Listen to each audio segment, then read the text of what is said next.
The best way to get the optimum results out of your day is to plan your day the night before. There are two reasons for this.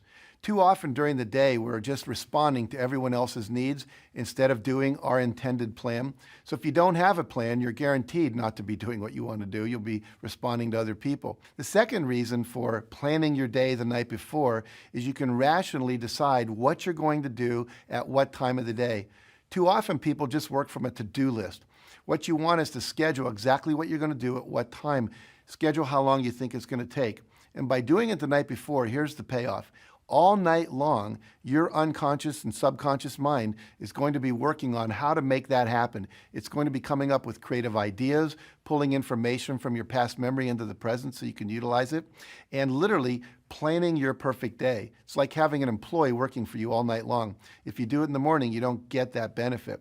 And then start to work your plan. Plan your life, work your plan. You're going to be very, very successful. Find something. Find a thing that you genuinely enjoy, because getting good at things you genuinely enjoy is extremely beneficial for young people, because it lets you know that, like, everybody thinks they're a loser. Every young person thinks they're a loser. At least a young person in the situation I was at. Like, I didn't know I wasn't a loser until I started winning, until I started doing martial arts. Martial arts taught me that, like, I could get better at stuff, that I wasn't really a loser. I just was someone who was, like, in a fucked up situation. But you could channel all that energy that you have as a young person into something and get better at it. And then all of a sudden people admired me. I was like, this is crazy. So I went from being someone who was incredibly insecure and basically a failure to someone who was really successful at this one thing that was very dangerous. Small details in the end of the day will make the big difference, in my opinion. So as you say, and I will keep repeat, the consistency is the most difficult thing. Just doing it every day. Yes, every day. Do you ever wake up and you say, I don't want to do it today? I fight against my mind. Yes, sometimes it's happened. We are all human beings. We are not happy every day. We are, not in a good mood every day. It's normal. It's part of us. What do you do to overcome that? I fight against that. It's the big challenge. It's when you're not willing to do something, but you have to do it. This is the main point. This is why I say our mind, it's a box of surprises, and you have to challenge yourself to be consistent. I repeat, sometimes it's hard. It's what many people say, you like to go to the gym every day. Of course, no. It's not true. Nobody likes to go to the gym every day. But you have to do it. Probably yes, because your mental strength is coming from that moments, that in a hard moments, you should do it. So, and I do it because after that, maybe in the beginning you feel hard to start, but after, when you finish the gym or cold plunge or even the training, you will feel better. What would you say to a young person today who felt that they were predetermined to be a certain way? You've already quit. If you've accepted that where you are is where you're going to be, you've already lost. And there's no power in that. There's no power in that. That's like staying right here. You're not popping the clutch. You're not going forward. You've made a choice to just stay here. And that's your responsibility. And I'm not saying it's going to be easy. I'm not saying there are not challenges, problems, obstacles, issues, fears. But when you quit right here, you're right. This is where you're going to be. You never quit. Quitting is not an option. Hey. Don't ever let somebody tell you you can't do something. Not even me. All right? All right. You got a dream, you got to protect it. People can't do something themselves. They want to tell you you can't do it.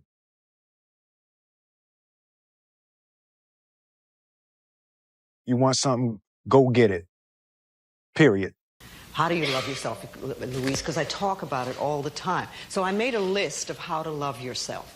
And it's even in poster and postcard form now. But number one on that list of how to love yourself is to stop all criticism. Just stop it, now and forevermore. And make a vow to yourself that you're going to do your very best from now on to stop criticizing, number one, you, and then other people. It'll be a lot easier to stop criticizing other people when you stop criticizing yourself. Focus on you until the focus is on you, bro.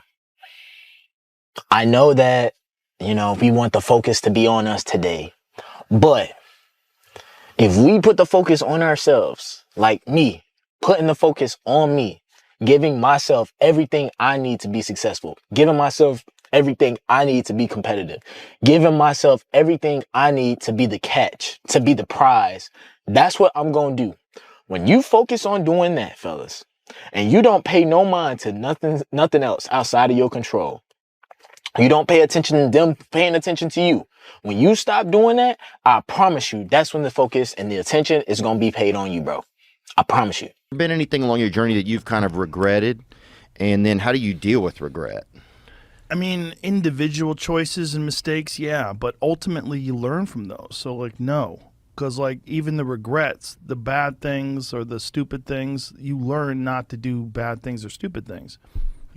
All those things are beneficial in some way if you can get through them. If you, like, did something that resulted in someone's death or something horrible like that, yeah, it'd be a terrible regret. But I've been very fortunate that hasn't happened. But the dumb shit that I've done or the bad mistakes that I've made, they've taught me. You learn. Like, that's why failure is so important. Like, failing and fucking up and making mistakes, it's very important. That's how you learn. That's how the bad feeling that you get from something that you shouldn't have done or wish you didn't do or wish you did better. Like, especially failing at something where you half-assed it and you just feel like a fucking loser. Like, that just teaches you. It teaches you to get your shit together. Well, you have such a good ability to learn from those things. Some people, I think, kind of it's just like it gets repetitive for some people. That's dangerous. Yeah, it's dangerous to dwell on past mistakes because people sort of define themselves by the worst moments that they've ever had. And if that's the case, like, some people are stuck in high school.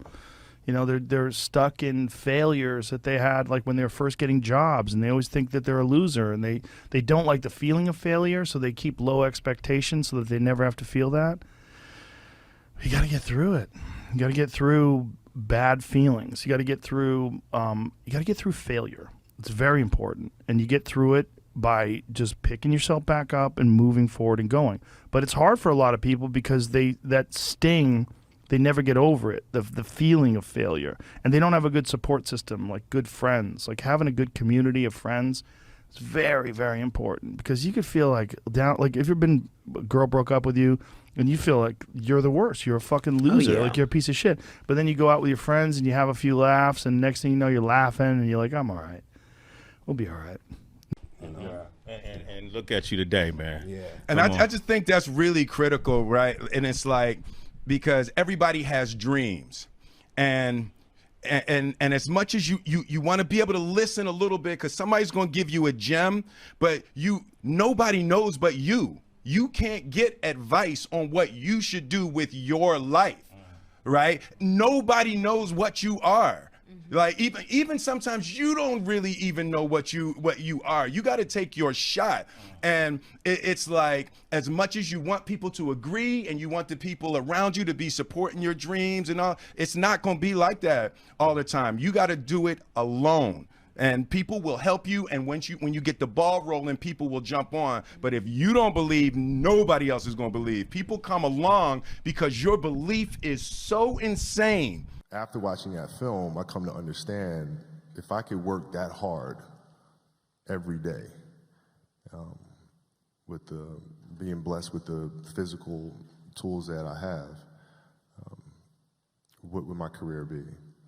And I made a promise to myself from that day that I was going to work that hard every single day, so that when I do retire, I have no regrets. And that was the most important thing for me, is to leave no stone unturned, get better every single day. And if I lived that way, then over time, I'd have something that was beautiful. But that was my philosophy. It seems like a pretty simple one, but if you live your life to just get better every single day, and do that for 20 years, what do you have?